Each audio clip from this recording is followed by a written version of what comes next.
Tekşehirlerimizde tamamlaştırımız hürmetlik vatandaş. Bugün çeşitli 2021 ayının 27. endiki mavzu yana bir makalının devamı şu sizleki begeveden bu içe. Endi o makalının mavzusu nemeydi mındak edi vatandaş.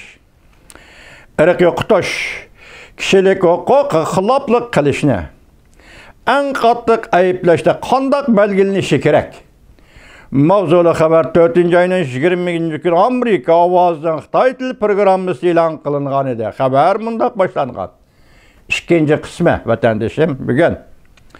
Yazdığı milleti Hristiyan muritler erik yok şarkıt kollandı deb to'xtagan edi. Onun davamı. Hükümetning bir nafar sobiq amaldori mundaq ko'rsatdi Amerikada. Amerika Qo'shma Shtatlar hukumatining bir xil zo'ravonlikni erik yo'qdir deb belgilaydigan rasmiy tartiblari yoki siyosati yo'q. Odatda Amerika Qo'shma Shtatlari ichki muhokama tartiblarini qo'zg'atib, baholab, yana davlat mahkamasi bu to'g'rida qaror chiqardi. Bu jarayon odatda bir oy vaqt yoki ko'p vaqt sarf qilindi.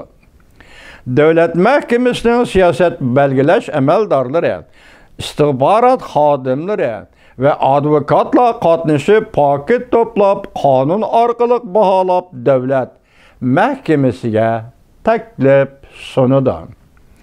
Vazifa Obama prezident davrida yer shari adliya ishxonasining mudirilik vazifasini o'tagan Todd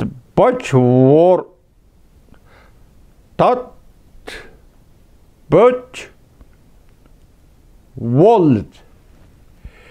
Amerika ovoziga mundaq dedi. Odatdagi ahvolda kishini seskandiradigan harakatlar davomli keng ko'lamda xabar qilinganda yoki jamoat fikriga aylanganda jamoat va davlat majlisi bu masalaga qattiq diqqat qiladi. Hamda muvofiq alomatlar shuni ko'rsatadiki, aloqador harakatlar irq yo'qotish jinoyatini shakllantirish o'lchamiga to'shadi. Bu mavzuga baholash elib berishdan olqib ketadi. Masalan, jinoiy harakatlar Xitoyda davlatlar o'tkazgan jinoyat harakatlar shu o'lcham, shu muvofiq moddalarga, siyosatlarga to'shadi. Yani bunun üstüne qaytib baholab yurishning hech qanday ahamiyati yo'q, yanada olqib ketadi deydi. Ba'zi baholashlar jarayonida davlat mahkamasi qo'lida bor bo'lgan uchurlarni to'plabla qolmasdan tekshiruvchilarni avatib inchki tekshirish olib boradi. Munosabatli rayonlarga tekshiruvchilarni avatib inchki tekshirish olib boradi. Mesela Sudan Darfur'da to'qinish yuz berganda irq yo'qotish jinoyat shakllandi yo'q. Amerika Qo'shma Shtatlari davlat mahkamasi tekshirish o'maka avatib Sudan va Chad qatorliq davlatlarda musofir bo'lib yurgan musofirlardan ahvol egallab, ularning sarguzashtlarini xotirlagan edi. Amerika belgilagan o'lcham nima? Masalan, soykırım, ommaviy qirg'inchilik, etnik qirg'inchilik to'g'risida Amerika belgilagan o'lcham nima? Savol qo'yibdi, taxi belgilamadimi bu ikkinchi gap, lekin mavzuga, kichik mavzuga shuna savol qo'yilib. Sobiq hukumat amaldori mundaq ko'rsatdi. Irq yo'qotish jinoyati o'tkazdi deb belgilaydigan o'lcham qonun o'lchamidir. Davlat mahkamasining advokatlari irq yo'qotishni cheklash va jazolash ahdnomasidan foydalanib, paket va dalillarni to'plab, bir zo'ravonlik ahdnomasida ko'rsatilgandek irq yo'qotish jinoyati shakllantiramdi yo'q baholaydi. Navbatda Amerika va Junguni o'z ichiga olgan 152 davlat bu ahdnomani tuzishga davlatlardir. Janba ahdnomasi bo'lishi kerak. Ahdnomaga asoslanganda irq yo'qotish bir milletni, bir ırkni yoki diniy e'tiqod guruh bildirdi. Qisman yoki butunlay yo'qotishni ko'rsatdi. Yo'qotish harakati jumladan bu millatning a'zolarini o'ldirish. Bu millat yoki bu guruh a'zolariga jismoniy jihatda yoki ruhiy jihatda ig'ir ziyon zahmat duchor qilish. Bu millatni qasdan ma'lum turmush sharoiti ahvoliga tushirib qo'yish.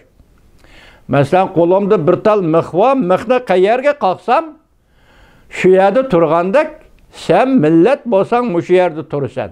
Men o'tgan sizlarga so'zildim-ku, masjid namoz o'qiyman desang, mana masjid, masjiddan chiqqandiki uyimga qaytaman desang, mana uy. Demak, bu 70 yil mush yig'ilish lagerini qurg'icha Xitoy bu 70 yil Uyg'urlarni masjid bilan uyning oralig'idagi yo'lga, bir qadam yo'lga yoki 10 qadam yo'lga, mush yo'ldan tashkillangan bir xil turmush halakchiligiga yoki bir xil turmush yo'liga tushirib qo'ygan edi vatandosh. Endi hozir bu yo'l melib etildi. Masjidlar chekildi. Bu Uyg'urlar nazarband qilindi. Türmelerge taşlandı. Balı çakılları yetim kılındı. Aile bütün veyran kılındı. Milletin hüceyrisi aile tutma kılıvetti. Xitay en vahşilik belki iptidai vahşilik bilen Nancy Pelosi hanım aytgandek iptidai yoki yavoylaç zo'ravonlik bilen Uyghur jamiyatining en kichik kelinkilik qurilmasi hüceyr qurilmasi kechiringlar. Hüceyr qurilmasi xarakterlik oilaviy qurilmani vayron qildi, Uyghur jamiyatini vayron qildi.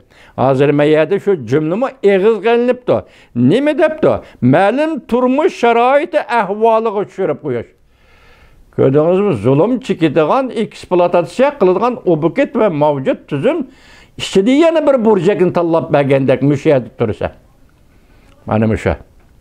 Tushirib qo'yish, bütün hayotini shu millatning yoki qisman hayotini butunlay yo'qotish, nobud qilish, halok qilish. Hozir so'zildi-ku, bütün millatni shu holda halok qilish, nobud qilish.